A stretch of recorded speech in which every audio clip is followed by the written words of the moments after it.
Hello and welcome. I'm Saeed from StoryPlanet.net. Dive right into the essence of the most captivating books without reading them cover to cover. Whether you're on the go, at the gym, or just relaxing at home, we offer you a unique and enriching listening experience. Today, we are exploring the book, The Female Eunuch, a creation by Germaine Greer.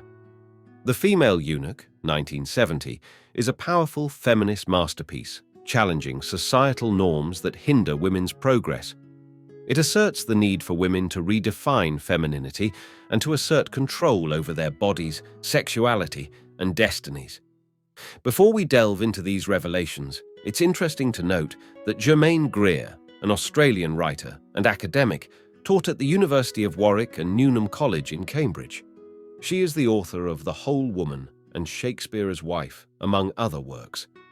With 5 key ideas to unveil, brace yourself for a deep dive into this captivating book. On StoryPlanet.net. To start, the text suggests that there are similarities between women and eunuchs that are worth exploring. Feminism has advanced in the 20th century with victories such as women's suffrage and property ownership rights, but true gender equality remains a distant goal. Challenges persist, particularly in the areas of reproductive rights and bodily autonomy. Germaine Greer's book, The Female Eunuch, published in 1970, continues to resonate today with its insights on women's issues. Key idea number 1. The text suggests that society has oppressed women. Society values women who exhibit subservience, patience, and agreeableness, akin to a eunuch, while suppressing ambition and confidence. Media portrays dominant women as stereotypes, either cunning and sexy or athletic and arrogant, who are ultimately subdued by male heroes. These portrayals perpetuate the idea that strong female qualities are only acceptable if defeated by men. Society's standards for women emphasize aesthetics over substance, pushing for a soft, non-threatening appearance devoid of power. This perpetuates the notion that women should not play an equal role in public or private spheres. Key idea number 2.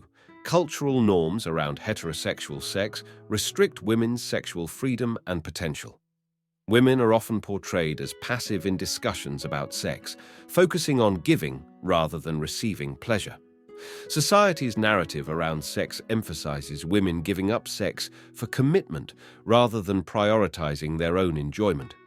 This leads to limited knowledge and understanding of female orgasm, focusing on clitoral pleasure over the more euphoric but harder to achieve vaginal orgasm.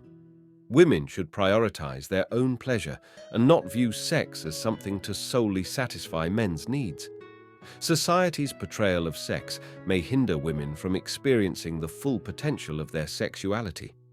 Key idea number 3. Women have increased opportunities but lack proper education on how to make use of them effectively. The suffragettes fought for women's voting rights. Despite advancements, girls are conditioned to be cautious and dependent. Society dictates girls' behavior and limits their opportunities.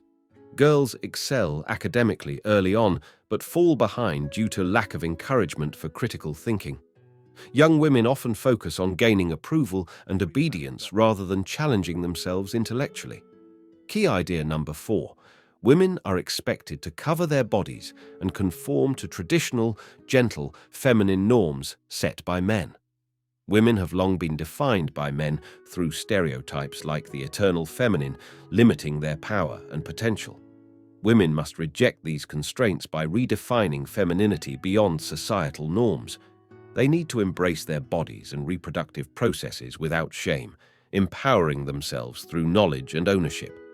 This shift is crucial for women to break free from traditional constraints and create a new, empowering definition of femininity. Key idea number 5. The text calls for women to reject their current societal role in order to bring about revolutionary change. The text suggests that women are drawn to men in uniforms due to societal conditioning that tacitly endorses violence. It argues that women should reject conventional notions of heroism and dependency on men, including in marriage, to achieve true independence.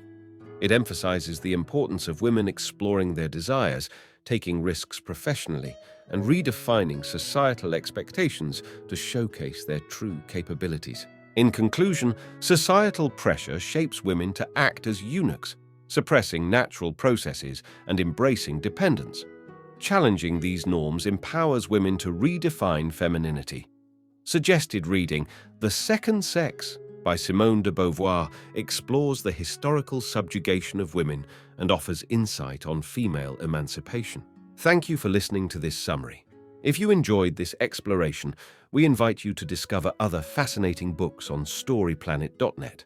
Don't wait any longer. A multitude of books, stories, and knowledge await you there. See you soon on storyplanet.net.